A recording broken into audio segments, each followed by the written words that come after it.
ただいま。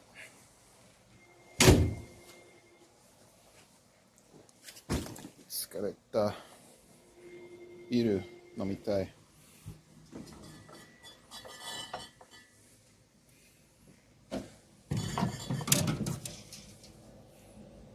何これ？水？ゴミ。お、いいね。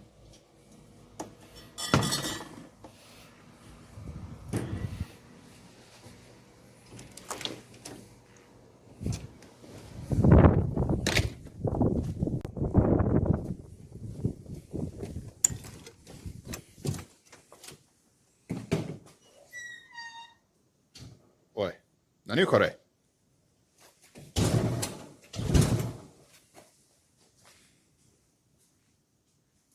ポレリス？ポレリス？赤いポレリス？ヤマハ、どこ？クリス、ヤマハ、どこに行きますか？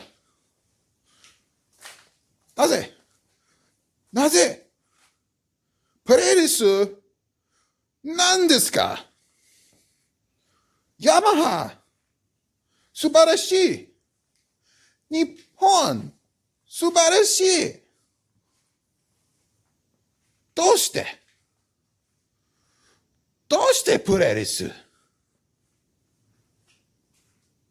おい、どうしてヤマハ、どこに行きますか？Oh, わからないよ、Yamaha. わからない。Alright, YouTube, sorry for that terrible intro. I thought it'd be funny. Probably not, but we'll see. Alright, meat and potatoes of this video.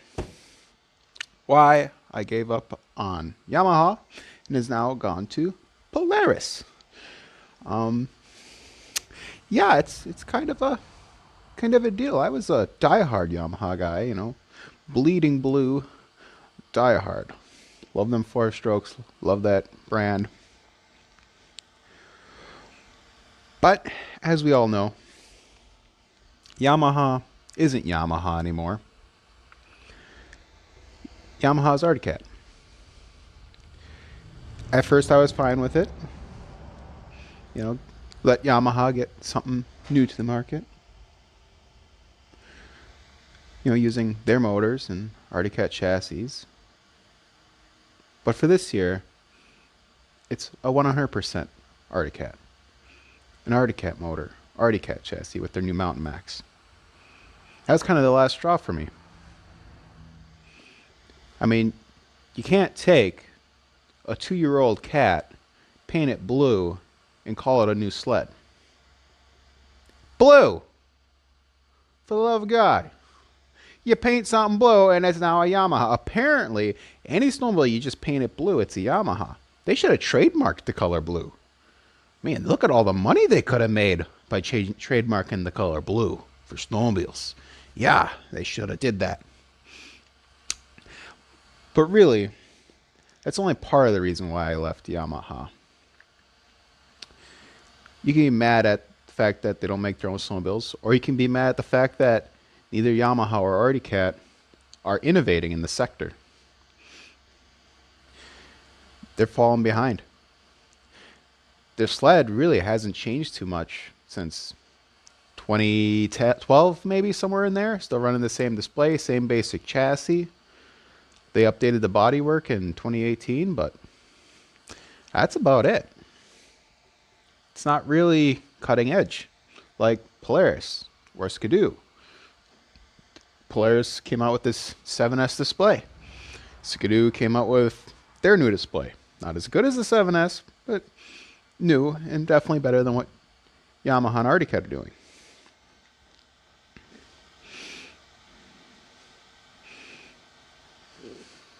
You know, 70 years ago,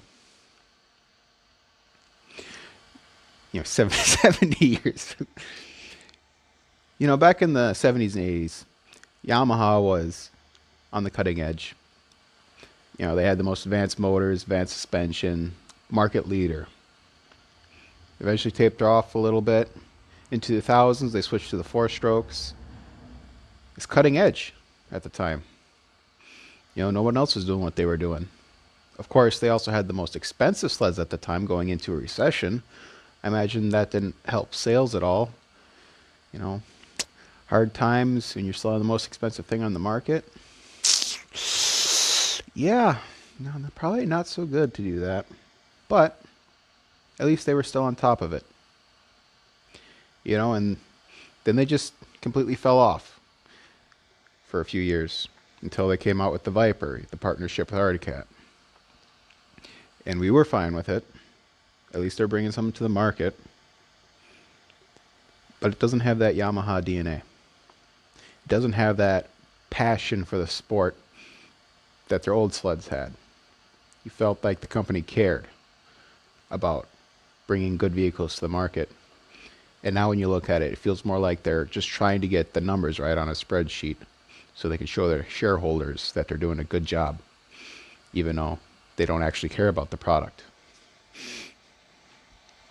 Which is the direction a lot of Japanese companies have gone in over the past few decades since the bubble burst in Japan. You look at the tech sector, consumer electronics. Used to be dominated by companies like Sony, Toshiba, Panasonic. But now when you go to the store, they're not there. It's all LG, Samsung, other off-brands. South Korea kind of took away the market from Japan. Of course, those companies are definitely still there. Sony's probably bigger than ever. I mean, they just bought Crunchyroll for $1.1 billion. Of course, those aren't physical goods. It's digital media. You're involved in TV shows and movies, internet services and stuff like that. And beyond consumer electronics, going back to more of a automotive industry, look at Toyota. Their new Supra. It's not a Toyota, it's a BMW underneath. They didn't want to spend the money on engineering and development when Japan was supposed to be leading the way in engineering and development. They wanted to take that crown away from Germany. But now they're just buying the stuff from Germany rather than innovating it themselves. You look at, once again, the Toyota market, the Subaru BRZ, Toyota 86 thing, the Scion F whatever the hell that was. A conglomeration between multiple companies within Japan, of course. And people see that as a good thing, multiple companies coming together to make a good product. Except I don't see it that way. It lacks the idea of competition, and competition breeds innovation. If all the competition just gets together and agrees on this is how we're going to do things, this is how the market's going to be, this is what we're going to make, there's no competition, there's no innovation. You see it, and it's annoying. Where you don't see it is with people like Elon Musk, with SpaceX, Tesla, Neuralink. The world needs more people like Elon Musk, innovators, people that believe that in building things. Elon likes to say he'd like to see more people making things and fewer people working on financials. Taking care of books, making spreadsheets look good, yada, yada, yada. Which you do see that's the attitude of a lot of young people today, that's the kind of work they want to do. They want to manage money and spreadsheets and work in offices and do all that bullcrap rather than actually designing and building things. It's sad, but it's true. But at least we still have people doing that. Elon Musk is still trying to innovate, trying to stay on the cutting edge, build products, put them to market. There's a reason that Tesla is now the most valuable auto company in the world, and that Elon Musk is now the richest man in the world, because he's willing to do that, unlike so many others, like Arctic Cat, Yamaha. Polaris and Skidoo get it. They're always trying to one-up each other every year. Each one's always trying to come up with something new, and the 850s came out, and now Polaris also has their new 650. trying to up the game a little bit more. That's the right attitude to have, that constant competing with each other, duking it out for top spot. That's the way it should be.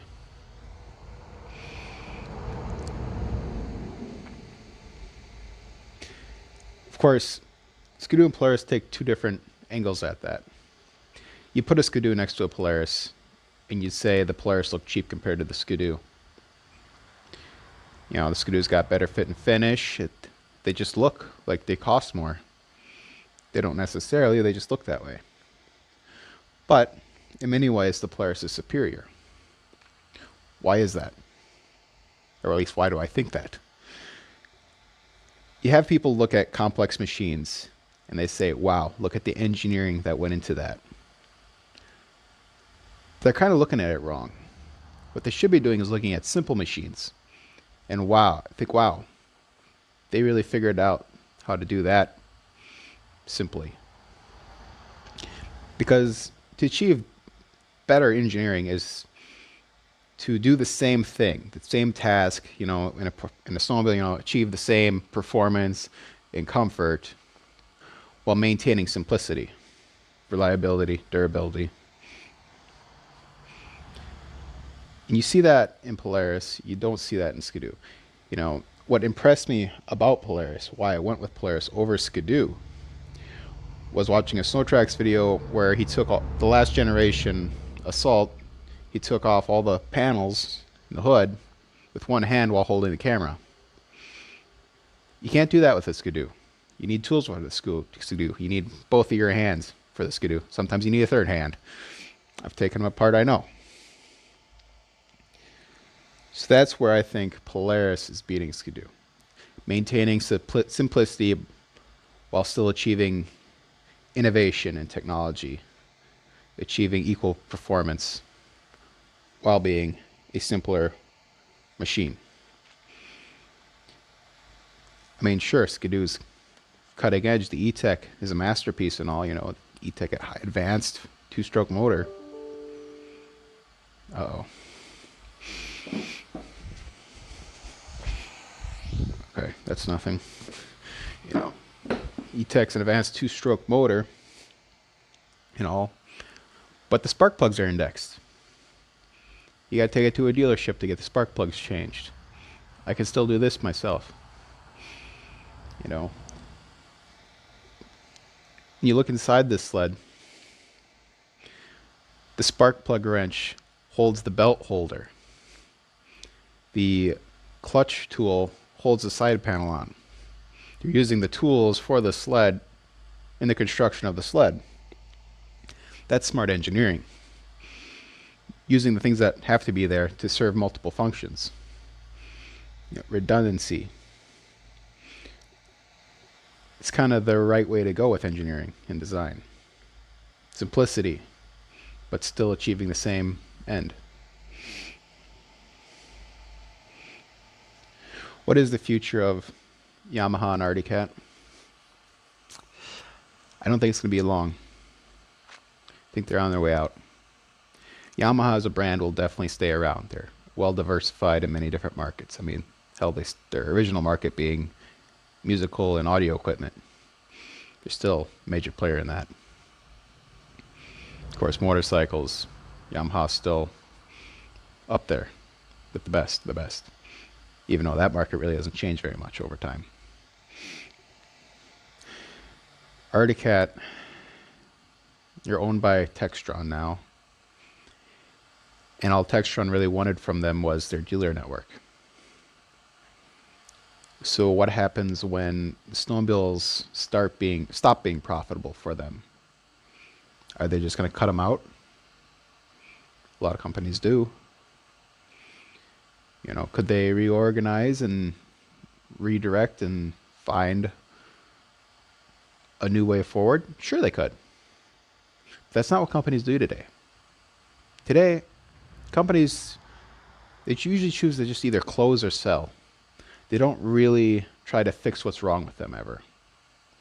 It's a tragedy, but it is a reality. It's a reality I've seen over and over. I've been in companies when they've been bought out when they've closed their doors. And it's sad for American companies to do that, foreign companies to do that. You know, like I said, if Arctic Cat stops building sleds, you're cutting out the vast majority of Yamaha's snowmobile lineup. The vast majority of it. What else do they make themselves? The VK. That's more for the international market. The utility sled.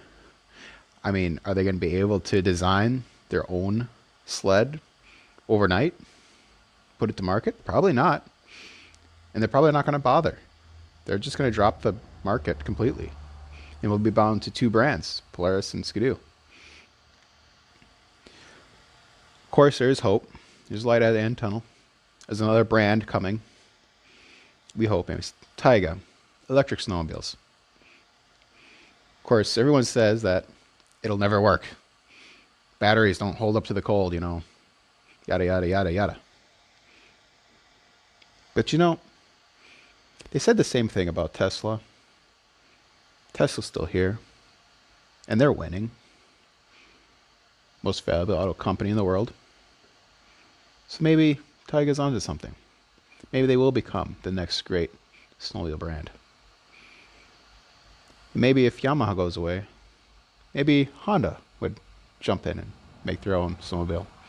Honda fans everywhere have been waiting decades for that to happen, and it hasn't happened yet, so it's unlikely, but one could hope. So, where am I going with this? I'm hoping to have a good season on Polaris. It's now red sled instead of blue sled. I like blue more than red, but I have to leave with red because there wasn't many color options for this snowmobile that I liked. So red it is. Innovation and those willing to take risks will win. They will always win. To those that go along, try to maximize profit.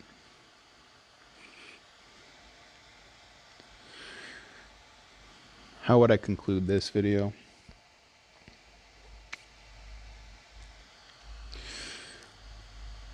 You know,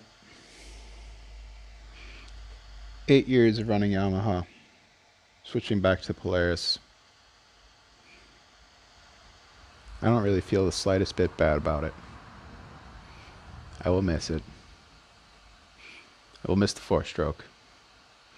I will miss turbo, listening to that whistle. But it's okay. It's okay. We'll move on. Remember to innovate. Remember to give her hell. Just send it, brah. I'll see you on the trail or on the side of a mountain. Johnny. Oh, what are you still doing here? The video's over. Go home. Well, if you're still here, I guess that means you must have got something from this video. In which case, I'd like your help in making more videos. If you have any helpful criticisms, positive, negative, or other, please leave a comment for me so I can do a better job in the future. It's kind of new to this thing. I'd like to do more videos kind of like this. I'll be mostly talking for now until maybe I get some decent editing software and a decent computer to edit with, because although this looks simple, it was a pain in the ass using tablet, phone, and computer, and a drone, and all kinds of crap trying to just make it work. So, if you have anything, just let me know, leave a comment so I can make some more videos. I'm probably going to make a review of the Polaris Assault. So, yeah. Thank you. Thank you very much.